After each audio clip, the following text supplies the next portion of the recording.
সুপ্রিয় দর্শকবৃন্দ, আসসালামু আলাইকুম। শুরুতেই জানিয়ে দেব আজকের সংবাদ শিরোনাম, তারপরে থাকবে এই নিয়ে পুরো বিস্তারিত। আগামী 5 বছর আওয়ামী লীগকে ঘুমাতে দেব না, জাতীয় পার্টির জন্য আসন্ন সংসদ সদস্য সাবেক মন্ত্রী বীর মুক্তিযোদ্ধা অ্যাডভোকেট মুজিবুল হক চুন্নু বলেছেন, সরকারকে জনগণের কাছে জবাবদিহিতা করতে হয়, সে কাজটা পার্লামেন্টের মাধ্যমে আমি করছি। হতে পারি আমরা সংখ্যায় কম, বিরোধী দলের সংখ্যায় 50 বা 60 জন হলে কি হবে যদি কথা বলতে না পারে? বঙ্গবন্ধুর সময় 292 সংসদ সদস্যদের বাবু সুরঞ্জিত সেনগুপ্তের মতো একজনই কাঁপিয়ে রাখত। তাই বিরোধী দলের সংখ্যাটা বড় নয়, কথা বলাটা বড়। কথা বলতে পারলেই 2, 4, 5 জনেই যথেষ্ট।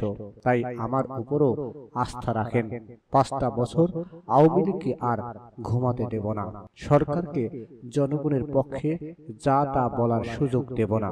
শনিবার বিকেলে পাটজাত পণ্য উৎপাদন ও রপ্তানিকারক কিশোরগঞ্জ চেম্বার অব কমার্সের সদস্য শফিউল আলম জনির দেওয়া উপজেলাবাসীর জন্য ফ্রি অ্যাম্বুলেন্স হস্তান্তর অনুষ্ঠানে প্রধান অতিথির বক্তব্যে এসব কথা বলেন তিনি।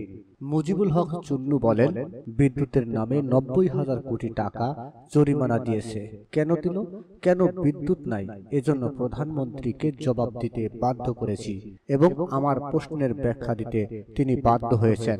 করিমগঞ্জ পৌর আওয়ামী লীগের সাংগঠনিক সম্পাদক আব্দুল মতিন বাবলুর সঞ্চালনায় অনুষ্ঠানে সভাপতি হিসেবে বক্তব্য রাখেন করিমগঞ্জ পৌরসভার মেয়র হাজী মুসলে উদ্দিন, ইঞ্জিনিয়ার হেলাল উদ্দিন, সমাজসেবক রফিকুর রহমান, বাংলাদেশ আওয়ামী যুবলীগ ও ক্রীড়া বিষয়ক কেন্দ্রীয় উপকমিটির সদস্য আমিনুল ইসলাম খান বাবলু, করিমগঞ্জ পৌরসভার সাবেক মেয়র হাজী আব্দুল কাইয়ুম, উপজেলা স্বাস্থ্য কর্মকর্তা ডাক্তার রিয়াদ শাহেদ রনি সহ আর অনেকেই উপস্থিত ছিলেন।